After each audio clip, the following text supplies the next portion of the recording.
All right, so here's the directions for the fourth grade coloring book. So the other week I told you right here with the paintbrush not to touch this little book outline or it's paint and color with an outline. And so this is how you use it. So if you guys go over here, when you click on it, either the brush or you can go over to the shape tool and click on it. So you can create this either way, and we will show you both. It's going to give you a black. It's going to give you a black little brush. Now I don't like it this thick. I like to come down here. This is a 9. I like to come down to about a 4. And I'll show you why here in a second. So when I go to my tree, there it is. I just think that line right here is a little nicer rather than this little thick thing, big thick thing. So if I go to circles, I'm going to go put some apples in here, and you can see I'm going to undo that. It's like way too thick. So again, I'm going to bring it back down to about 3. I don't like 0 because I found a couple times this doesn't work. And right now you're wondering, hey, this isn't a whole lot. And you can see some other shapes that I've done over here. Yeah, you've seen some other shapes as you go through and draw the sun. Uh, you do have to close the shape. So what you're doing is you're creating, yeah, you're just creating the shapes and you're making sure that they are closed off, nothing open.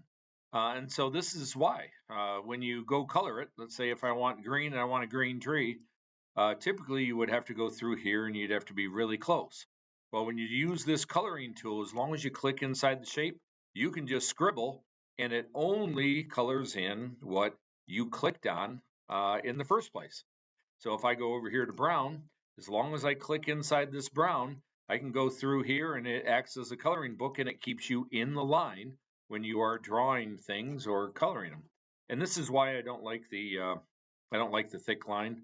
I like this smaller line. It just stands out a little bit better. And so when you go here, notice there, it's only going to stay in. And I want you to notice right here, you can see a little hole. I don't know if I can zoom in on it, but I did not close the gap.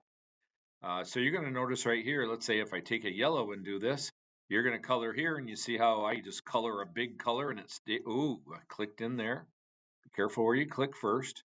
So if as long as you click in your shape, it will stay in that shape. Even if I come over here to the sun, it won't do it, but I'm going to start here and work your way. But here I want you to notice, you see how it leaks out? So it now thinks you want to do all this because of that little hole right there. So you got to make sure that when you're using the coloring book, a little bit too big, you've got to close it off so that there is no gap. So you can see I've got no gap right there. I can come back to the yellow, and no matter where I color, as long as I click in there and hold down, it will stay in there. So kind of cool. You can create a couple different things. You can see, on this page, you could do trees, apples, clouds.